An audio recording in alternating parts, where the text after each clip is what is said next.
আসসালামু আলাইকুম ওয়া রাহমাতুল্লাহ। আশা করি সবাই ভালো আছেন। ভিউয়ার্স, আজ আমার ড্রাইভিং ছাত্রকে শেখানো হবে ক্লাস অয়েল ও ব্রেক অয়েল একই জিনিস হয় কি না হয়। আমার ড্রাইভিং ছাত্রকে প্রশ্ন করি, আচ্ছা রজব, এটি হচ্ছে কোন অয়েল? তোমাকে আমি বলবো না, কিন্তু তুমি বলো তো, এই যে দেখো, এটি হচ্ছে ব্রেক অয়েলের ট্যাঙ্ক, এটি হচ্ছে ক্লাস অয়েলের ট্যাঙ্ক, দুটি ট্যাঙ্ক। তাহলে ক্লাস অয়েল ও ব্রেক অয়েল একই জিনিস না? একই জিনিস না। অডিয়েন্স, আপনারা কিন্তু শুনছেন আমার ড্রাইভিং ছাত্র কি বলছে। না, বলছে ব্রেক অয়েল ও ক্লাস অয়েল কি একই জিনিস না, তাহলে ভিন্ন জিনিস বলছে। এটি হচ্ছে কি ব্রেক অয়েল। জি আচ্ছা, অয়েল তা ব্রেক অয়েল। তুমি যদি পার্সের দোকানে গিয়ে যদি বলো যে আমাকে ক্লাস অয়েল দাও, তোমাকে কিন্তু এই অয়েলে বার করে দিবে।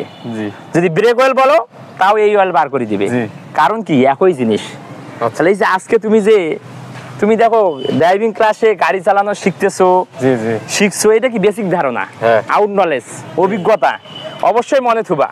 ম্যানুয়াল গাড়িতে ব্রেক অয়েল ও ক্লাস অয়েল একই জিনিস। যে গাড়িতে ক্লাস অয়েল থাকবে আর ব্রেক অয়েল থাকবে একই জিনিস। তাহলে একটি তেল, এই যে এটা কি ব্রেক অয়েল, এটা কি টয়োটা কোম্পানির ব্রেক অয়েল।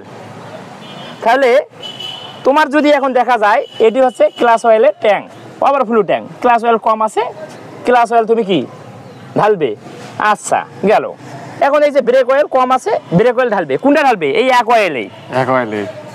তাহলে তুমি ঢালবে কোথা? তোমাকে যদি কেউ যদি কোনো অফিসার বা কেউ যদি জিজ্ঞাসা করে যে ক্লাস অয়েল শর্ট আছে, ক্লাস অয়েল ঢালো, তাহলে এই ব্রেক অয়েলে ঢালবে কি ক্লাস অয়েলে ঢালবে?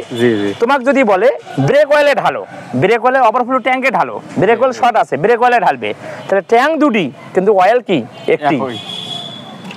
নতুন ড্রাইভিং ছাত্র, নতুন ড্রাইভার অবশ্যই এই গুরুত্বপূর্ণ বিষয়টি মনে রাখবেন। কারণ আপনারা গাড়ি চালানো শিখতেছেন, কিন্তু আপনাদের আউট নলেজ নাই, বেসিক ধারণা নাই। অবশ্যই মনে রাখবেন ব্রেক অয়েল ও ক্লাস অয়েল একই জিনিস, একই ফ্লুইড। তাহলে ব্রেক অয়েলের ওভারফ্লো ট্যাঙ্কে, ক্লাস অয়েলের ওভারফ্লো ট্যাঙ্কে একই তেল ঢালানো যাবে। ভিউয়ার্স, আজ এই পর্যন্তই। দেখা হবে নতুন কোনো ছাত্রকে নিয়ে, নতুন কোনো গুরুত্বপূর্ণ বিষয় নিয়ে, টপিকস নিয়ে। সবাই সুস্থ থাকুন, ভালো থাকুন, আল্লাহ হাফেজ।